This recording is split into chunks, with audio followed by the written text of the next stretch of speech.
Hello everyone, myself Harshita from Vivekananda PU College, Puttur. I am here today to deal with one of the most important physical chemistry chapter, that is equilibrium. Okay. Now, so in order to understand this concept, we should know the definition first. Okay, so what is the definition of equilibrium? So I'll write here, it is a condition or state of a system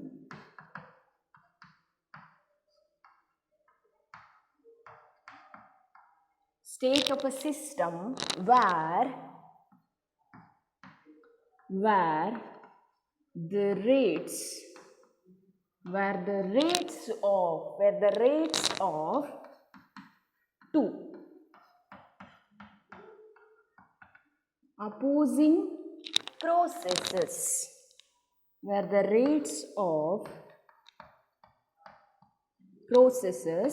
balance each other.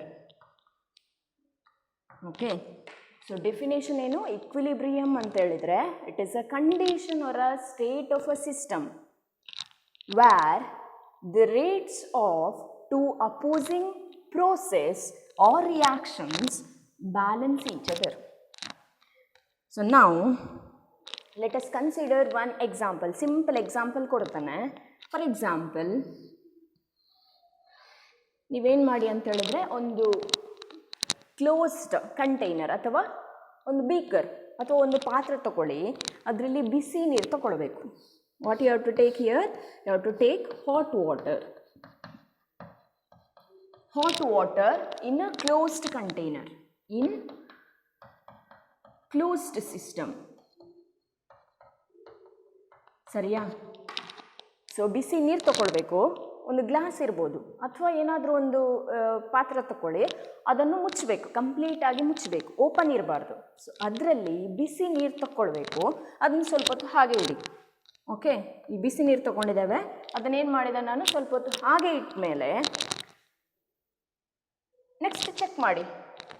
ನೀವೇನು observe ಮಾಡ್ತೀರಿ, ಆ ಪಾತ್ರೆಯ ಮೇಲ್ಭಾಗದಲ್ಲಿ, ಹೌದಾ, the above the surface of the water, ಇಲ್ಲಿ ಏನಾಗಿರ್ತದೆ, water droplets collect ಆಗಿರ್ತದೆ. ಹೌದಾ?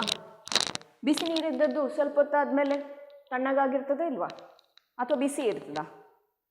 S, of course ಇದೇನಾಗಿರ್ತದೆ, ತಣ್ಣಗಾಗಿರ್ತದೆ, ನೀರು ತಣ್ಣಗಾಗಿರ್ತದೆ. ಪ್ಲಸ್ ಅಲ್ಲಿ ವೇಪರ್ಸ್ ಕಲೆಕ್ಟ್ ಆಗಿರ್ತದೆ. ಹೌದಾ? ಸಣ್ಣ ಸಣ್ಣ ಡ್ರಾಪ್ಲೆಟ್ಸ್, ಅದೇನು ನೀರಾವಿ ಅಂತ ಹೇಳ್ತೇವೆ. ಹೌದಾ? ನೀರಾವಿ ಅಂತ ಹೇಳ್ತಾರೆ, ವೇಪರ್ಸ್. ಸೊ ಅಲ್ಲಿ ಯಾವುದೋ ಒಂದು ಕ್ರಿಯೆ ಆಯಿತು. ಹೌದಾ? ಒಂದು ಪ್ರೋಸೆಸ್ ಆಯಿತು. What it is called vaporisation. ಸರಿಯಾ? ಅಂದರೆ ಏನು, ಆವಿಯಾಗೋದು. ಸೊ ಬಿಸಿ ನೀರಿದ್ದದ್ದು ತಣ್ಣಗಾಗೋದು ಅಂತ ಹೇಳಿದ್ರೆ ಅಲ್ಲಿ ಏನಾಯಿತು, ದ್ರವ ಸ್ಥಿತಿಯಲ್ಲಿದ್ದದ್ದು ಲಿಕ್ವಿಡ್ ಸ್ಟೇಟಿಂದ ಗ್ಯಾಷಿಯಸ್ ಸ್ಟೇಟಿಗೆ ಕೆಲವು ಏನಾಯಿತು, ಡ್ರಾಪ್ಲೆಟ್ಸ್ ಹೋಯಿತು. ಸೊ ಅಲ್ಲಿ ವೇಪರೈಸೇಷನ್ ಪ್ರೋಸೆಸ್ ಆಯಿತು. ಪ್ಲಸ್ ಬಿಸಿ ನೀರಿದ್ದದ್ದು ತಣ್ಣಗಾಗಿದೆ. ಹೌದಾ? ಸೊ ಅದೇನು ಅಂತ ಹೇಳಿದ್ರೆ, ಈ ಆಲ್ರೆಡಿ ಅಲ್ಲಿ ಕಲೆಕ್ಟ್ ಆದಂಥ ವಾಟರ್ ಡ್ರಾಪ್ಲೆಟ್ಸ್ ಅವುಗಳು ಅಲ್ಲೇ ಇರೋದಿಲ್ಲ. ಅವುಗಳೇನು ಮಾಡ್ತದೆ, ಮತ್ತೆ ಆ ಲಿಕ್ವಿಡ್ ಫೇಸಿಗೆ ಬರ್ತದೆ. ಅಂದರೆ ಇಲ್ಲಿ ನೀರಿನ ಕಡಿಮೆ ಆಗಿರೋದಿಲ್ಲ, ಅಲ್ಲ, ಅಷ್ಟೇ ಇರ್ತದಲ್ಲ. ಸೊ ಅದೇ ಸ್ಥಿತಿಗೆ ಆ ಡ್ರಾಪ್ಲೆಟ್ಸ್ ಎಲ್ಲ ಮತ್ತೆ ಕೆಳಗೆ ಹೋಗಿರ್ತದೆ. ಸೊ ಅಲ್ಲಿ ಒನ್ ಮೋರ್ ಪ್ರೋಸೆಸ್ ಆಗಿದೆ, ದಟ್ ಈಸ್ ಕಾಲ್ಡ್ ಕಂಡನ್ಸೇಷನ್ ಅಥವಾ ಘನೀಕರಣ ಅಂತ ಹೇಳ್ತೇವೆ ನಾವು. ಅಂದರೆ ಇಲ್ಲಿ ಏನು, ಗ್ಯಾಷಿಯಸ್ ಸ್ಟೇಟಿಂದ ಮತ್ತೆ ಲಿಕ್ವಿಡ್ ಸ್ಟೇಟಿಗೆ, ಅನಿಲ ಸ್ಥಿತಿಯಿಂದ ಮತ್ತೆ ದ್ರವ ಸ್ಥಿತಿಗೆ ಏನಾಯಿತು, ಆ ಡ್ರಾಪ್ಲೆಟ್ಸ್ ಎಲ್ಲ ರಿಟರ್ನ್ ಬಂತು. ಸೊ ಎರಡು ಪ್ರೋಸೆಸ್ ಸೈಮಲ್ಟೇನಿಯಸ್ ಆಗಿ ಆಯ್ತು ಇಲ್ಲಿ. ಒಂದು vaporisation, one more is condensation process. So ಯಾವಾಗ ಈ ಆವಿಯಾಗುವ ಆ ಕ್ರಿಯೆ, ಪ್ರೋಸೆಸ್, ಆ್ಯಂಡ್ ಘನೀಕರಣ, the condensation process or the extent of vaporisation and the condensation. Becomes equal. ಅಂದರೆ ಆ ಪ್ರೋಸೆಸ್ ಆಗ್ತಾ ಇರ್ತದೆ, ನಮಗೆ ಕಾಣಿಸೋದಿಲ್ಲ, ನಮಗೆ ಗೊತ್ತಾಗೋದಿಲ್ಲ, ಅದು ಹಾಗೇ ಇರ್ತದೆ. ನೀವೇನು ಅಬ್ಸರ್ವ್ ಮಾಡ್ತೀರಿ, ಇಲ್ಲಿ ನೀರು, ಇಲ್ಲಿ droplets, water droplets. But actually ಏನು ಅಂತ ಹೇಳಿದ್ರೆ ಅಲ್ಲಿ ಒಂದು ವೇಪರೈಸೇಷನ್ ಅಥವಾ ಆವಿಯಾಗುವಂಥ process plus at a time simultaneously one more process called condensation. ಅಂದರೆ ಆ ವಾಟರ್ ಡ್ರಾಪ್ಲೆಟ್ಸ್ ಮತ್ತೆ ದ್ರವ ಸ್ಥಿತಿಗೆ ಬರುವಂಥ ಕ್ರಿಯೆ ಸೈಮಲ್ಟೇನಿಯಸ್ ಆಗಿ ಆಗ್ತಾ ಇರ್ತದೆ. ಓಕೆ, ಆದ ಕಾರಣ ನೀವು ಇನಿಷಿಯಲಿ ಎಷ್ಟು ನೀರು ತಗೊಂಡಿದ್ದೀರಲ್ಲ ಅದು ಸ್ವಲ್ಪ ಹೊತ್ತಾದ ಮೇಲೆ ಕೂಡ ಅಷ್ಟೇ ಇರ್ತದೆ. ಯಾಕೆ ಅಂತ ಹೇಳಿದ್ರೆ ಇದನ್ನು ಕ್ಲೋಸ್ ಮಾಡಿದ್ದೇವೆ. ಒಂದು ವೇಳೆ ಪಾತ್ರೆಯನ್ನು ಕ್ಲೋಸ್ ಮಾಡದೇ ಇರ್ತಿದ್ರೆ ದೆನ್ ಅಲ್ಲಿ ವೇಪರ್ಸ್ ಎಲ್ಲ ಹೊರಗಡೆ ಅಟ್ಮಾಸ್ಫಿಯರಿಗೆ ಹೋಗ್ತಾ ಇತ್ತು, ಆಗ ನಮಗೆ ಹೇಳಲಿಕ್ಕೆ ಬರೋದಿಲ್ಲ. ಅಲ್ಲಿ ವಾಟರ್ ನಾವು ಇನಿಷಿಯಲಿ ಎಷ್ಟು ತಗೊಂಡಿರ್ತವೆ ಅದರಿಂದ ಕಡಿಮೆ ಆಗಿರ್ತದೆ. But in this case we took it as closed container. ಹೌದಾ, ನಾವು ಕ್ಲೋಸ್ಡ್ ಕಂಟೈನರ್ ತಗೊಂಡಿದ್ದೇವೆ, ಆ ಪಾತ್ರೆಯನ್ನು ಕ್ಲೋಸ್ ಮಾಡಿದ್ದೇವೆ. ಹೌದಾ, ಆದ ಕಾರಣ ಎಷ್ಟು ನೀರು ತಗೊಂಡಿದ್ದೀರ ಇನಿಷಿಯಲಿ ಅಷ್ಟೇ ಇರ್ತದೆ. ಯಾಕೆ ಅಷ್ಟೇ ಇರ್ತದೆ? ಆಲ್ರೆಡಿ ಇಲ್ಲಿ ಡ್ರಾಪ್ಲೆಟ್ಸ್, ವಾಟರ್ ಡ್ರಾಪ್ಲೆಟ್ಸ್ ಕಲೆಕ್ಟ್ ಆದರೂ ಕೂಡ ಅವುಗಳು ಮತ್ತೆ ದ್ರವ ಸ್ಥಿತಿಗೆ ಬರ್ತದೆ. ಸೊ ಯಾವುದು ಒಂದು ಪಾಯಿಂಟಲ್ಲಿ, ಯಾವುದೋ ಒಂದು ಟೈಮಲ್ಲಿ ಆ ಎರಡೂ ಪ್ರೋಸೆಸ್ಗಳು opposite reactions are a process ಯಾವುದೆಲ್ಲ? ಒಂದು condensation. What is condensation? Condensation ಅಂದ್ರೇನು? ಅನಿಲ ಸ್ಥಿತಿಯಿಂದ ದ್ರವ ಸ್ಥಿತಿಗೆ or gaseous state to liquid state. That is called condensation. And rate of vaporization. Vaporization ಅಂದ್ರೇನು? Liquid state to gaseous state, ದ್ರವ ಸ್ಥಿತಿಯಿಂದ ಅನಿಲ ಸ್ಥಿತಿಗೆ ಏನು ಚೇಂಜ್ ಆಗೋದು. ಸೊ ಆ ಎರಡೂ ಪ್ರೋಸೆಸ್ಗಳು, that is condensation and vaporisation becomes equal. ಯಾವಾಗ ಒಂದು ಪಾಯಿಂಟಲ್ಲಿ ಈ ಎರಡೂ ಪ್ರೋಸೆಸ್ಗಳು, ಕಂಡನ್ಸೇಷನ್ ಮತ್ತು ವೇಪರೈಸೇಷನ್ ಪ್ರೋಸೆಸ್ಗಳು ಎರಡು ಬ್ಯಾಲೆನ್ಸ್ ಆಗ್ತದ, ಈಕ್ವಲ್ ಆಗ್ತದೆ. ಅಂದರೆ ವೇಪರೈಸೇಷನ್ ಆಗ್ತಾ ಇರ್ತದೆ, ಕಂಡನ್ಸೇಷನ್ ಕಂಟಿನ್ಯೂಸ್ ಆಗಿ ಆಗ್ತಾ ಇರ್ತದೆ. So at one particular point the rate ಅಂತ ಹೇಳಿದ್ರೆ ವೆಲಾಸಿಟಿ ಅಂತ ಹೇಳಲಿಕ್ಕೆ ಬರ್ತದೆ. ವೆಲಾಸಿಟಿ ಅಂದರೆ ವೇಗ, ಅವುಗಳ ಪ್ರಮಾಣ ಅಂತ ಹೇಳಬಹುದು. So the condensation rates of condensation and vaporisation becomes equal. ಆ ಪರ್ಟಿಕ್ಯುಲರ್ ಪಾಯಿಂಟ್ ಅಥವಾ ಕಂಡೀಷನ್ ಯಾವುದು ಉಂಟಲ್ಲ, then that condition is termed as equilibrium. Equilibrium ಅಂತ ಹೇಳ್ಬೋದು. ಅಲ್ಲಿ ಆ ಪಾಯಿಂಟಲ್ಲಿ ಈ ಸಿಸ್ಟಮ್ ಅಂದ್ರೇನು? ನಾವಿಲ್ಲಿ ಕ್ಲೋಸ್ ಆಗಿರುವಂಥ ಪಾತ್ರೆ, ಹೌದಾ, ಕ್ಲೋಸ್ಡ್ ಕಂಟೈನರಲ್ಲಿ ನೀರು ತಗೊಂಡಿದ್ದೇವೆ, ದಟ್ ಈಸ್ ಹಾಟ್ ವಾಟರ್, ಬಿಸಿ ನೀರು ತಗೊಂಡಿದ್ದೇವೆ. It is an example for one system. ಹೌದಾ, ಒಂದು ಸಿಸ್ಟಮ್ ಅದು. ಸೊ ಬಿಸಿ ನೀರಿದ್ದದ್ದು ತಣ್ಣಗಾಗಿದೆ. ಯಾಕೆ ತಣ್ಣಗಾಗಿದೆ ಅಂತ ಹೇಳಿದ್ರೆ ಅಲ್ಲಿ ವೇಪರೈಸೇಷನ್ ಆಯಿತು, ಕಂಡನ್ಸೇಷನ್ ಆಯಿತು, ಎರಡು ಕ್ರಿಯೆಗಳು ಆಗ್ತಾ ಇತ್ತು ಸೈಮಲ್ಟೇನಿಯಸ್ ಅಂತ ಹೇಳಿದ್ರೆ ಅಟ್ ಎ ಟೈಮ್. ಇದಾದ ಮೇಲೆ ಇದಲ್ಲ, ನಮಗೆ ನೋಡಲಿಕ್ಕೆ ಗೊತ್ತಾಗೋದಿಲ್ಲ ಅದು ಇದೇನು, ಆ ಎರಡೂ ಪ್ರೋಸೆಸ್ಗಳು ಏನು ಒಟ್ಟೊಟ್ಟಿಗೆ ಆಗ್ತಾ ಇರ್ತದೆ. ಸೊ ಯಾವುದೋ ಒಂದು ಪಾಯಿಂಟಲ್ಲಿ ಇದ್ರ ವೇಗ, ವೇಪರೈಸೇಷನ್ ಆಗುವಂಥ ಎಕ್ಸ್ಟೆಂಟ್ ಮತ್ತು ಕಂಡನ್ಸೇಷನ್ ಘನೀಕರಣ, ಇದು ಘನೀಕರಣ, ಆಮೇಲೆ ಇದು ಆವಿಯಾಗುವುದು. ಹೌದಾ, ಆ ಎರಡೂ ಕ್ರಿಯೆಗಳು ಬ್ಯಾಲೆನ್ಸ್ ಆಗ್ತದಲ್ಲ, ಆ ಕಂಡೀಷನ್, ಆ ಸ್ಟೇಟಲ್ಲಿ, ಆ ಸ್ಥಿತಿಯಲ್ಲಿ ಈ ಸಿಸ್ಟಮನ್ನು ನಾವೇನು ಹೇಳೋದು, ಈ ಸಿಸ್ಟಮಲ್ಲಿ ಇಕ್ವಿಲಿಬ್ರಿಯಮ್ ಎಕ್ಸಿಸ್ಟ್ ಆಯಿತು. So what is equilibrium? Definition is very very important. So equilibrium it is a condition or state, ಅಂದರೆ ಸ್ಥಿತಿ ಅಂತ ಅರ್ಥ. Okay, it is a condition or state of a system. System ಅಂದರೆ ಯಾವುದೇ ಇರ್ಬೋದು. ಸೊ ಅವುಗಳ ಸ್ಥಿತಿ ಅಲ್ಲೇನಾಗ್ತದೆ, where the rates of two opposing ಅಥವಾ two opposing processes balance each other. ಒಂದು ಸಿಸ್ಟಮಲ್ಲಿ ಎರಡೂ ಪ್ರೋಸೆಸ್ಗಳು, ಅಪೋಸಿಟ್ ಪ್ರೋಸೆಸ್ಗಳು ಆಗ್ತಾ ಇರ್ತದೆ. ಸೊ ಯಾವುದೋ ಒಂದು ಪಾಯಿಂಟಲ್ಲಿ ಆ ಎರಡೂ ಪ್ರೋಸೆಸ್ಗಳು ಈಕ್ವಲ್ ಆಗುವಾಗ ಅಲ್ಲಿ ಇಕ್ವಿಲಿಬ್ರಿಯಮ್ ಎಕ್ಸಿಸ್ಟ್ ಆಯಿತು ಅಂತ ಹೇಳೋದು. ಸರಿಯಾ? ಈಗ ಇಕ್ವಿಲಿಬ್ರಿಯಮನ್ನು ಒಂದು ಸಿಂಬಲಲ್ಲಿ ರೆಪ್ರೆಸೆಂಟ್ ಮಾಡ್ತೇವೆ ನಾವು ಯಾವಾಗಲೂ. ನಾನಿಲ್ಲಿ ಏನು ತಗೊಂಡದ್ದು ಹೇಳಿ, ಇಲ್ಲಿ ನೀರು ತಗೊಂಡಿದ್ದೇನೆ, ಹೌದಾ? ನೀರು ಅಂತ ಹೇಳಿದ್ರೆ it is nothing but H2O, isn't it? H2O water. ಹೌದಾ? ಸೊ ಇನಿಷಿಯಲಿ ಯಾವ ಫಿಸಿಕಲ್ ಸ್ಟೇಟಲ್ಲಿತ್ತು? It is in liquid state. So I will write here ಕೆಮಿಸ್ಟ್ರಿಯಲ್ಲಿ, ನಮ್ಮ ಕೆಮಿಸ್ಟ್ರಿಯಲ್ಲಿ ಯಾವ ಥರ ಬರೀಬೇಕು? ಭೌತ ಸ್ಥಿತಿ ಅಥವಾ physical states always it is represented like this. ಇಲ್ಲಿ ಬ್ರಾಕೆಟಲ್ಲಿ ಸ್ಮಾಲ್ ಲೆಟ್ರಲ್ಲಿ ಎಲ್ ಅಂತ ಬರೆದ್ರೆ it is in liquid state. Next ನಾನೊಂದು ಈ ಥರ ಸಿಂಬಲ್ ಬರೆದೆ. It is called double headed arrow mark. Double headed arrow mark. ಇದು ಎಲ್ಲಿಯಾದರೂ ಬರೆದಿದ್ರೆ ಇಟ್ ಇಂಡಿಕೇಟ್ಸ್ ಅಲ್ಲಿ ಇಕ್ವಿಲಿಬ್ರಿಯಮ್ ಅಟೈನ್ ಆಗಿದೆ. ಇಕ್ವಿಲಿಬ್ರಿಯಮ್ ಅನ್ನುವಂಥ ಒಂದು ಕಾನ್ಸೆಪ್ಟಲ್ಲಿ ಉಂಟು. ಸೊ ನಾನೇನು ಬರ್ತೇನೆ ನೋಡಿ, H2O water in a liquid state is in equilibrium with H2O in gas. ಇದು ಯಾಕೆ ಹೀಗೆ ಬರೆದದ್ದು? ಬಿಕಾಸ್ ಇಲ್ಲಿ ನಾನು ಬಿಸಿ ನೀರು ತಗೊಂಡದ್ದು, ಸ್ವಲ್ಪ ಹೊತ್ತಾದ ಮೇಲೆ ನೀವೇನು ಒಬ್ಸರ್ವ್ ಮಾಡಿದಿರಿ, ಅಲ್ಲಿರುವ ವಾಟರ್ ಲಿಕ್ವಿಡ್ ದ್ರವ ಸ್ಥಿತಿಯಿಂದ ಆ H2O ಎಲ್ಲವೂ ವೇಪರ್ ಸ್ಟೇಟಿಗೆ ಬಂತು. ವೇಪರ್ಸ್ ನಥಿಂಗ್ ಬಟ್ ಗ್ಯಾಷಿಯಸ್ ಸ್ಟೇಟ್, ಅನಿಲ ಸ್ಥಿತಿ. ಸೊ ಹಾಗಾಗಿ ಇಲ್ಲಿ ವೇಪರೈಸೇಷನ್ ಮತ್ತು ವೇಪರ್ಸ್ ಆದದ್ದು ಮತ್ತೆ ದ್ರವ ಸ್ಥಿತಿಗೆ ಬರುವ ಪ್ರೋಸೆಸ್. ಒಂದು vaporisation and one more is condensation. So ಇದೆರಡು ಮಧ್ಯ ಅಂತ ಹೇಳಿದ್ರೆ ಇನಿಷಿಯಲಿ ವಾಟರ್ ಲಿಕ್ವಿಡ್ ಸ್ಟೇಟಲ್ಲಿತ್ತು, ಆಮೇಲೆ ಇದು ಯಾವುದು ವಾಟರೇ H2O ಇರುವುದಲ್ಲಿ ನೀರಾವಿ ಅಂತೇಳಿ ಅಂದರೆ ಅದರ ಅರ್ಥ ಎಂತ? The chemical composition is H2O it self.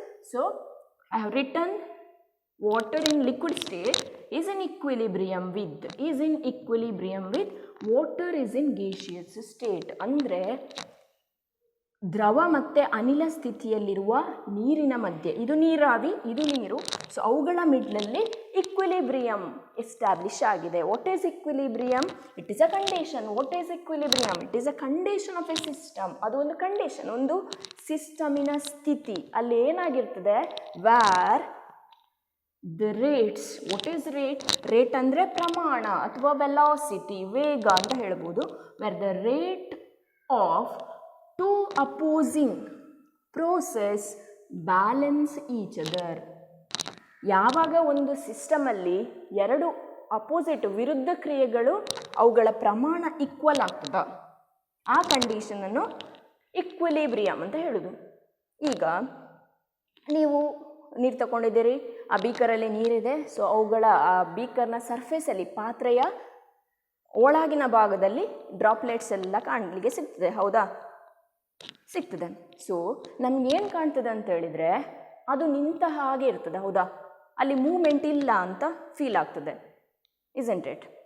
ಹಾಗಾಗಿ equilibrium, we cannot say that equilibrium is static. Static ಅಂದ್ರೇನು? ಸ್ಟ್ಯಾಟಿಕ್ ಅಂತ ಹೇಳಿದ್ರೆ ಸ್ಟೇಷನರಿ, ನಿಂತದ್ದು, ಫಿಕ್ಸ್ಡ್. ಅರ್ಥ ಆಯ್ತಾ? ಇಲ್ಲಿ ಮೂಮೆಂಟ್ ಇಲ್ಲ ಅಂತ ನಮಗೆ ಫೀಲ್ ಆಗ್ತದೆ, ಬಟ್ ಆ್ಯಕ್ಚುಯಲ್ ಆಗಿ ಇನ್ ಆ್ಯಕ್ಚುವಲ್ ಅಲ್ಲಿ ಒಂದು ಬೌಂಡ್ರಿ ಉಂಟು. ಬೌಂಡ್ರಿ ಅಂತ ಹೇಳಿದ್ರೆ ಇಲ್ಲಿ ಎಷ್ಟೋ ನೀರು ಮತ್ತು ಅನಿಲ ಸ್ಥಿತಿ ಅಥವಾ ಗೇಷಿಯಸ್ ಸ್ಟೇಟ್, ಇಲ್ಲಿ ಒಂದು ಬೌಂಡ್ರಿ ಅಂತ ಇರ್ತದೆ. ಅರ್ಥ ಆಯ್ತಾ? ಆ ಬೌಂಡ್ರಿಯಲ್ಲಿ ಎರಡು ಪ್ರೋಸೆಸ್ಗಳು ಆಗ್ತಾ ಇರ್ತದೆ. ಯಾವ ಎರಡು process? One is vaporisation and one more is condensation. So both the process they occur simultaneously. ಅದು ಆಗ್ತಾನೇ ಇರ್ತದೆ, ನಮಗೆ ಕಾಣೋದಿಲ್ಲ. ಸೊ ಆಲ್ವೇಸ್ ಇಕ್ವಿಲಿಬ್ರಿಯಮ್ ಅನ್ನುವಂಥದ್ದು it is not static, it is always dynamic in nature. ನೆನ್ಪಿಟ್ಕೊಳ್ಳಿ, equilibrium is always dynamic. Dynamic ಅಂದರೆ ಏನು? Dynamic ಅಂದರೆ ಮೂಮೆಂಟ್, ಅದು ಚಲನೆ ಇರ್ತದೆ ಅಂತ. ಅದಕ್ಕೆ ಅರ್ಥ ಆಗ್ತದಾ? ಇದು ನಿಂತ ಹಾಗೆಲ್ಲ ಇಲ್ಲಿ ಎರಡು ಪ್ರೋಸೆಸ್ಗಳು ಅಟ್ ಎ ಟೈಮಲ್ಲಿ ಆಗ್ತಾ ಇರ್ತದೆ, ವೇಪರೈಸೇಷನ್ ಮತ್ತು ಕಂಡೆನ್ಸೇಷನ್. ಯಾವ ಇಕ್ವಿಲಿಬ್ರಿಯಮ್ ಅಂತ ಡಿಫೈನ್ ಮಾಡೋದು? ಅವು ಎರಡೂ ಪ್ರೋಸೆಸ್ಗಳ ಎಕ್ಸ್ಟೆಂಟ್, ರೇಟ್ ಈಕ್ವಲ್ ಆಗುವಾಗ. So H2O is in liquid state is in equilibrium with H2O in gaseous state. Okay, so what is the definition of equilibrium? It is a condition or state of a system where the rates of two opposing process balance each other. Clear? Very, very important. Equilibrium chapter ಸ್ವಲ್ಪ lengthy ಉಂಟು ಈ chapter, ಆದರೂ ಕೂಡ ತುಂಬಾ important. ಯಾಕಂತ ಹೇಳಿದ್ರೆ ನಿಮಗಿದು first ಇಯರಲ್ಲಿ ಮಾತ್ರ ಅಲ್ಲ, ಈವನ್ ಸೆಕೆಂಡ್ ಇಯರಲ್ಲಿ ಕೂಡ ಕೆಮಿಸ್ಟ್ರಿ ಚಾಪ್ಟರ್ಸಲ್ಲಿ ಈ ಕಾನ್ಸೆಪ್ಟ್ ಫಸ್ಟ್ ಇಯರಲ್ಲಿ ಕರೆಕ್ಟ್ ನಿಮಗೆ ಏನು ಅರ್ಥ ಆಗಿರಬೇಕು. Okay,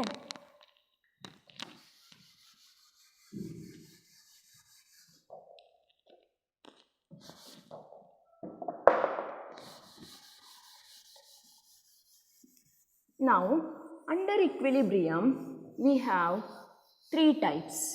Okay, there are 3 types in equilibrium. Once again it is important. How many types are there in equilibrium? There are 3 types. There are 3 types. They are first one, types of equilibrium. First one is physical equilibrium. Next one, the second type is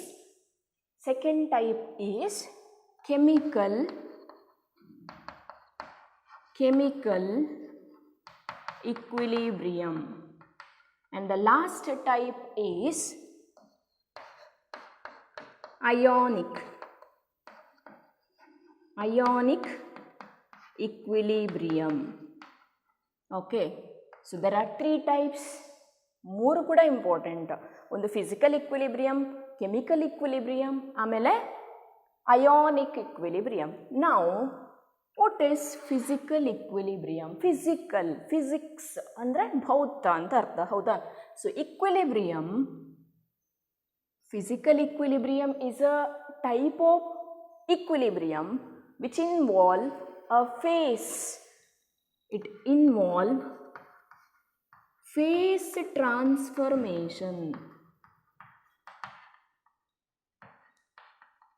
Phase does not phase, it is phase transformation. ಅಂದರೆ physical equilibrium ಅಲ್ಲಿ ಏನಾಗಬೇಕು, ಇಂಥ equilibrium ಯಾವುದರ ಮಿಡ್ಲಲ್ಲಿ ಇರ್ತದೆ ಅಂತ ಹೇಳಿದ್ರೆ ವಸ್ತುಗಳ physical ಭೌತ ಸ್ಥಿತಿಯ ಮಿಡ್ಲಲ್ಲಿ ಇರ್ತದೆ. ಅಂದರೆ ಭೌತ ಸ್ಥಿತಿ ಅಂದರೆ ಯಾವುದು? ಸಾಲಿಡ್ ಸ್ಟೇಟ್, ಘನ, ಲಿಕ್ವಿಡ್, ದ್ರವ ಆ್ಯಂಡ್ ಗ್ಯಾಸಿಯಸ್, ಅನಿಲ ಸ್ಥಿತಿಗಳ ಮಧ್ಯೆ ಇಕ್ವಿಲಿಬ್ರಿಯಮ್ ಎಕ್ಸಿಸ್ಟ್ ಆದರೆ, if there is a equilibrium exist in between the physical states of the matter. Okay, what is physical equilibrium? Physical equilibrium, it is a type of equilibrium which always involve phase transformation. Transformation ಅಂತ ಹೇಳಿದ್ರೆ conversion from solid to liquid to gas, ಹೌದಾ? ಘನದಿಂದ ದ್ರವ ಸ್ಥಿತಿಗೆ ಹೋಗುವಾಗ ಅದರ ಮಿಡ್ಲಲ್ಲಿ equilibrium ಬರೋದು, ಅಥವಾ ದ್ರವ ಸ್ಥಿತಿಯಿಂದ ಅನಿಲ ಸ್ಥಿತಿಗೆ, or again solid to gaseous state. Okay, now chemical equilibrium ಅಂದ್ರೆ ಏನು? What is chemical? The name itself indicates the presence or a chemical in a chemical process. ಯಾವುದಾದ್ರೂ ರಾಸಾಯನಿಕ ಕ್ರಿಯೆಗಳಲ್ಲಿ, ಹೌದಾ, ಕೆಮಿಕಲ್ ರಿಯಾಕ್ಷನ್ಸ್ ಅಲ್ಲಿ ಅವುಗಳ ಮಿಡ್ಲಲ್ಲಿ ಇಕ್ವಿಲಿಬ್ರಿಯಂ ಎಕ್ಸಿಸ್ಟ್ ಆಗುವಂಥದ್ದು. ಸೊ ಇದನ್ನು ನಾವು ನೆಕ್ಸ್ಟ್ ಡಿಸ್ಕಸ್ ಮಾಡುವ. And in case ionic equilibrium, ions ಅಂತ ಬರ್ತದೆ, ಅದೇನು ಅಂತ ಡಿಟೇಲ್ ಆಗಿ ನೆಕ್ಸ್ಟ್ ಕ್ಲಾಸಲ್ಲಿ ಹೇಳ್ತಾನೆ ನಾನು. So now let us consider the first type of equilibrium, that is physical equilibrium. Okay.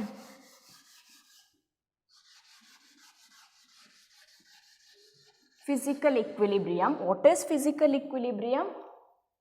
In this particular equilibrium, there is a transformation of physical states of a matter. ಹೌದಾ? ವಸ್ತುವಿನ ಏನು ಭೌತ ಸ್ಥಿತಿಗಳ exchange ಆಗುವಂಥದ್ದು ಅಥವಾ ಬದಲಾವಣೆ. That is phase transformation. Under physical equilibrium, once again there are three types. That is, first one, solid to liquid equilibrium. Solid to liquid equilibrium. The second type is liquid to gas. liquid to gas equilibrium, and the last type solid to gas, solid to gas. Okay, let us discuss one by one. So now consider solid liquid equilibrium. ಏನಿದು? Solid ಮತ್ತು liquid, ಘನ ಮತ್ತು ದ್ರವ ಸ್ಥಿತಿಯ ಮಧ್ಯದಲ್ಲಿ equilibrium condition. ಆ condition establish ಆಗೋದು ಹೇಗೆ? ನಾನೇನು ಮಾಡ್ತೇನೆ ಅಂತ ಹೇಳಿದ್ರೆ, let us take equal amounts of ice and water in a thermos flask. Thermos flask idea ಉಂಟು ನಿಮಗೆ, ಹೌದಾ? ಐಸೋಲೇಟೆಡ್ ಸಿಸ್ಟಮ್, ಹೌದಾ? ನಾವು ಥರ್ಮೋಸ್ ಫ್ಲಾಸ್ಕಲ್ಲಿ ಬಿಸಿ ಪದಾರ್ಥ ದ್ರವ ಸ್ಥಿತಿಯಲ್ಲಿರುವಂಥದ್ದು, ಕಾಫಿ ಇರ್ಬೋದು ಅಥವಾ ಹಾಲು ಏನಾದರೂ ಹಾಕಿರ್ತೇವೆ, ಹೌದಾ? ಅದು ಹಾಗೆ ಇರ್ತದೆ. ಅಲ್ಲಿ ಹೀಟ್ ಎಕ್ಸ್ಚೇಂಜ್ ಆಗ್ತದಾ? ನೀವು 1 ಗಂಟೆ 2 ಗಂಟೆ ಆದಮೇಲೆ ಚೆಕ್ ಮಾಡಿದರೆ ನೋಡಿದರೆ ಬಿಸಿ ಪದಾರ್ಥ ಏನು ತಣ್ಣಗಾಗಿರ್ತದಾ? ಇಲ್ಲ. ಸೊ ತಣ್ಣಗಾಗಬಾರ್ದು ಅಂತ ರೀಸನಿಗೋಸ್ಕರ ನಾವು ಯೂಸ್ ಮಾಡ್ತೇವೆ, ಹೌದಾ? Thermos flask.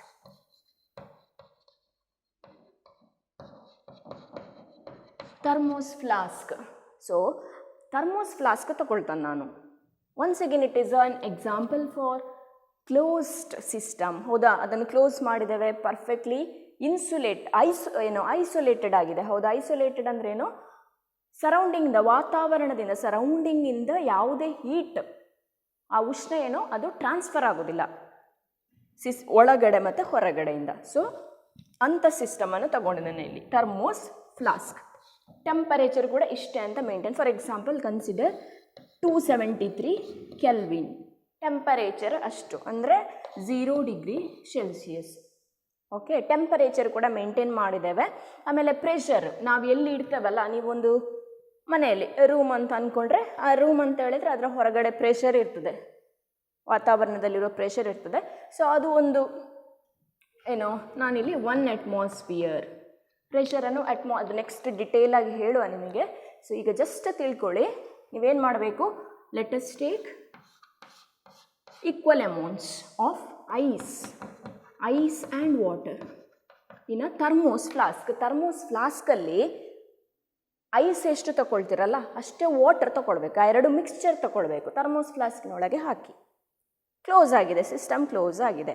ನೀವು ಸ್ವಲ್ಪ ಹೊತ್ತು ಅಂದರೆ ಒಂದು 5-6 ಗಂಟೆ ಆದ ಮೇಲೆ ಚೆಕ್ ಮಾಡಿ ಎಷ್ಟಿದೆ ಅಂತ ವೇಯ್ ಮಾಡಿ. ಸೊ ನೀವು ಇನಿಷಿಯಲಿ ಥರ್ಮೋಸ್ ಫ್ಲಾಸ್ಕಲ್ಲಿ ಎಷ್ಟು ಅಮೌಂಟ್ಸ್ ನಿಮಗೆ ಅದು ಐಡಿಯಾ ಇರಬೇಕು, ನೀವೆಷ್ಟು ತೊಗೊಂಡಿದ್ದೀರಿ, ಐಸ್ ಎಷ್ಟು ಅಮೌಂಟ್ ಇತ್ತು, ವಾಟರ್ ಎಷ್ಟು ತಗೊಂಡಿದ್ದೀರಿ, ಅದನ್ನು ಆಮೇಲೆ 5-6 ಗಂಟೆ ಆದ ಮೇಲೆ ಚೆಕ್ ಮಾಡಿ. ಆ ಅಮೌಂಟ್ಸಲ್ಲಿ ಏನು ವ್ಯತ್ಯಾಸ ಆಗಿರೋದಿಲ್ಲ. ನೀವೆಷ್ಟು ಐಸ್ ಇತ್ತು, ಎಷ್ಟು ವಾಟರ್ ತಗೊಂಡಿದ್ದೀರಿ, ಅಷ್ಟೇ ಕ್ವಾಂಟಿಟಿ ಇರ್ತದೆ. ಯಾಕೆ? ಬಿಕಾಸ್ ಇಲ್ಲಿ ಕೂಡ 2 ಪ್ರೋಸೆಸ್ಗಳಾಗಿದೆ. ಒಂದು ನಮಗದು ಕಾಣುವುದಿಲ್ಲ ಅಟ್ ದ ಮಾಲಿಕ್ಯುಲರ್ ಲೆವೆಲಲ್ಲಿ. ಓಕೆ, ಇಲ್ಲಿ ನೋಡಿ, ಇಲ್ಲಿ ನೀರಲ್ಲಿರುವಂತಹ ಡ್ರಾಪ್ಲೆಟ್ಸ್,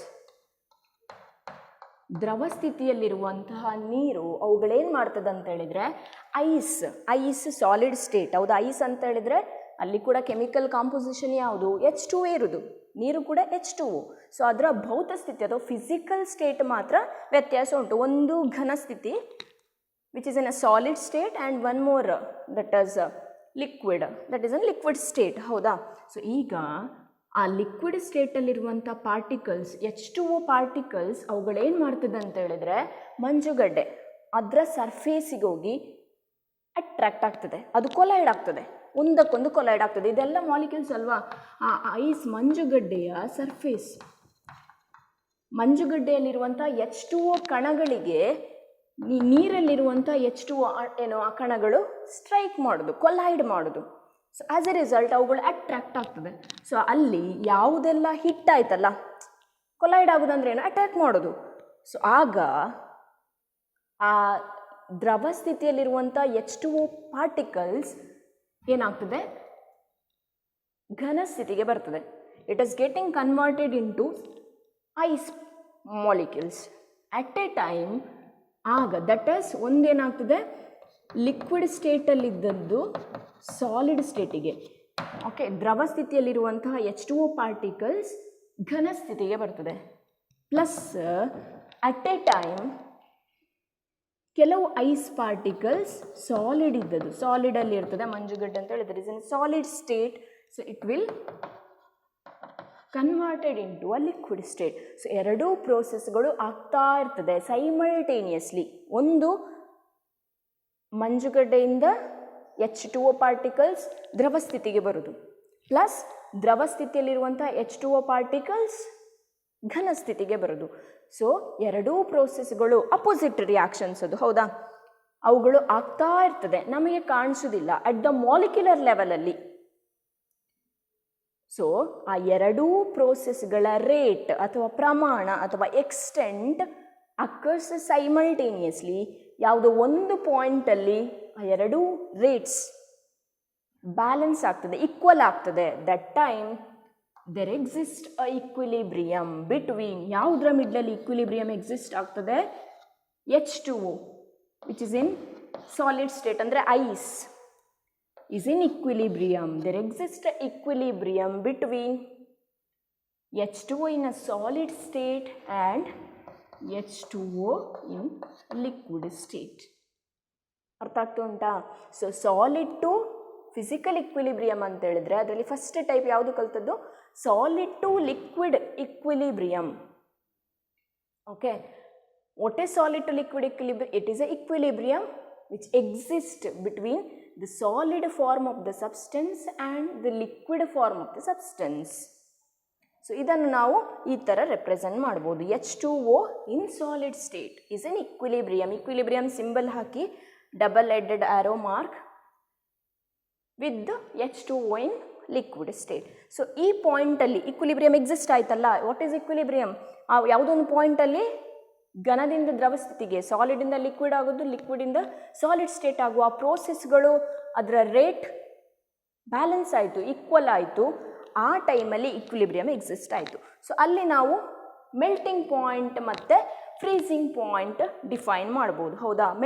ಮೆಲ್ಟ್ ಆಗೋದಂದ್ರೆ ಏನು? ದ್ರವನ ಬಿಂದು ಅಂತ ಹೇಳ್ತೀರಿ. So what is melting point? It is A temperature, ಸರಿಯಾ? ಒಂದು ಪರ್ಟಿಕ್ಯುಲರ್ ಟೆಂಪರೇಚರ್ ಎಷ್ಟು ನಾವಿಲ್ಲಿ ಮೇಂಟೈನ್ ಮಾಡಿದ್ದೇವೆ, 0 ಡಿಗ್ರಿ ಸೆಲ್ಸಿಯಸ್ ಅಥವಾ 273 ಕೆಲ್ವಿನ್ ಹೇಳ್ಬೋದು. ಮೆಲ್ಟ್ ಆಗೋದಂದ್ರೆ ಏನು? ಐಸ್ ಮೆಲ್ಟ್ ಆಗೋದು. So it is a temperature at which solid and liquid form of H2O is coexist. General ಆಗಿ ಮೆಲ್ಟಿಂಗ್ ಪಾಯಿಂಟ್ ಹೇಳೋದಾದರೆ the temperature at which the solid substance gets melted. So ಯಾವಾಗ solid just melt ಆಗ್ತದೆ ಆ ಪಾಯಿಂಟನ್ನು melting point ಹೇಳೋದು. But ಇಲ್ಲಿ ನಾವು normal melting point ಅಂತ ಹೇಳ್ತೇವೆ, normal. So at normal melting point ಅಂತ ಹೇಳಿದ್ರೆ the temperature at which the solid and liquid form of the substance coexist. ಯಾವಾಗ ಘನ ಮತ್ತು ದ್ರವ ಸ್ಥಿತಿಯಲ್ಲಿರುವಂತಹ ಸಬ್ಸ್ಟೆನ್ಸ್ ಇಕ್ವಿಲಿಬ್ರಿಯಮಲ್ಲಿ ಇರ್ತದ, ಆ ಪರ್ಟಿಕ್ಯುಲರ್ ಪಾಯಿಂಟ್ ಅಂದರೆ temperature is called normal melting point ಅಥವಾ ನಾರ್ಮಲ್ ಫ್ರೀಸಿಂಗ್ ಪಾಯಿಂಟ್ ಅಂತ ಹೇಳ್ತೇವೆ, ಆರ್ ನಾರ್ಮಲ್ ಫ್ರೀಸಿಂಗ್.